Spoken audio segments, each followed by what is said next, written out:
A real classic question in philosophy is the question of, is this the best of all possible worlds?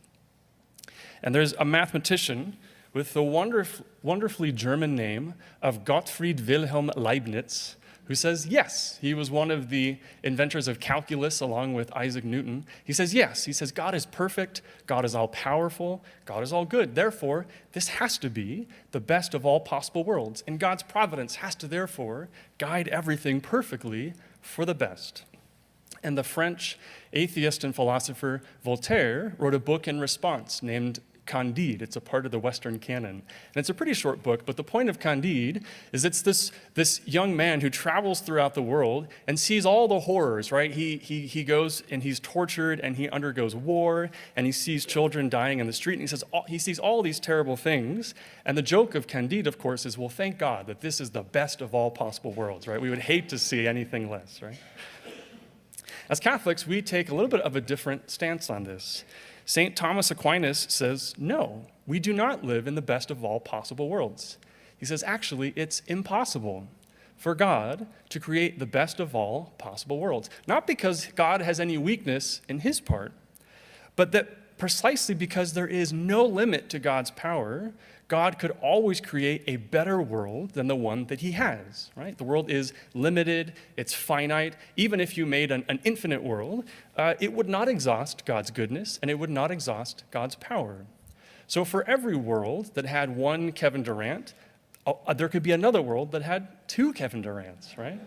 And in our world that has just a beautiful multiplicity of juicy ribeye steaks, there could be another world where the steaks are even juicier, right? And that could go on to infinity. Like truly, it could go on to infinity. There is no limit to God's ability to create a good world. And it is therefore impossible for God to create the best of all possible worlds because he could always create a better one. And because of the limit of the world, and not the limit on his power, this world cannot be and is not the best of all possible worlds. So then the question becomes, well, why then did God pick this one, right? Of all the worlds that God could have created, and he couldn't have made a best world, why this one? And so some Christian philosophers take the stance, well, it's just kind of arbitrary. There's really no good reason, in the truest sense of the word reason, to choose any world at all. God just chose one, right? Just made an act of the will, that one, right? And just made it. It's just kind of arbitrary. And I would submit that that's a terrible answer, and we don't want to hold that answer. I would submit that a better answer that saints like St. Thomas Aquinas offer us is that God created this world because out of all the possible worlds, out of the infinity of possible worlds, seeing all of them, he loved this one the most.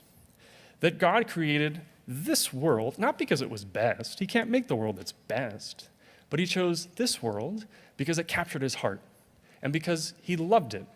And by the mere act of loving it, he causes it into being. His love is his creation. And so the beautiful ramification of this is that the entire world hangs on your belovedness.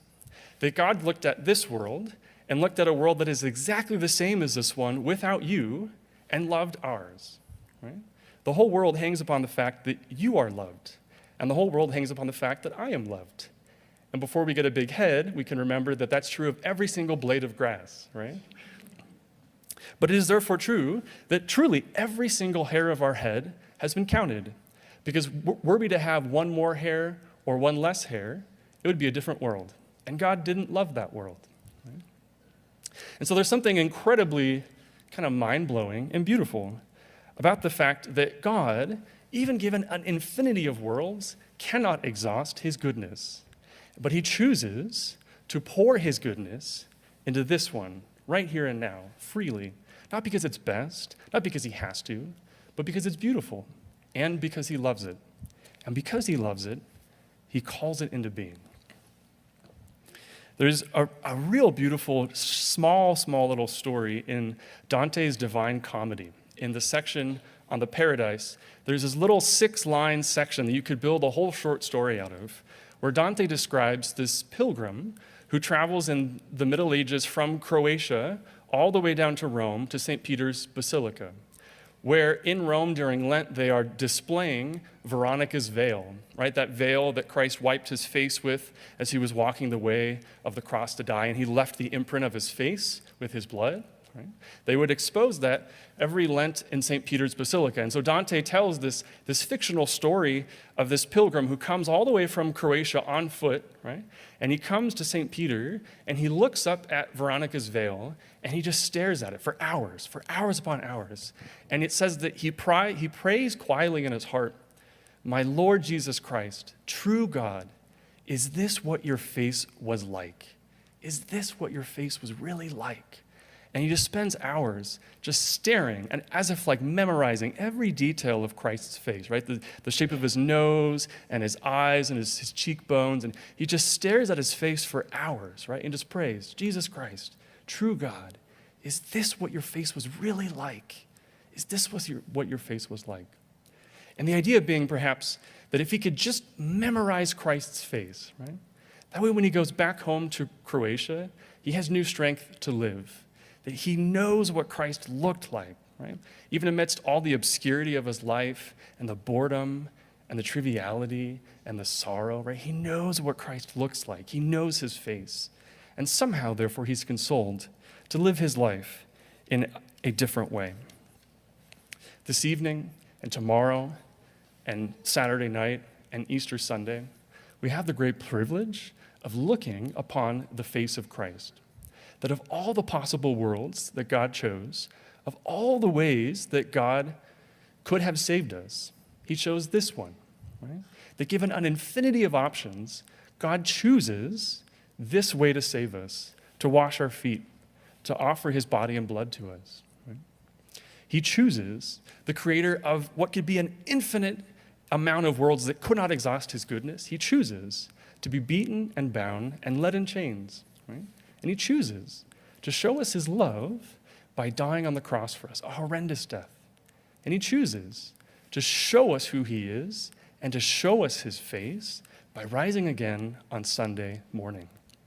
And our job in these next few days is to do what that Croatian pilgrim did, right? Just to look upon Christ's face and all these beautiful mysteries and all these beautiful signs, and together with him, just to memorize that face, right? If we could just capture it in our hearts, if we could just capture who he really is in our lives, we would have such tremendous strength, right?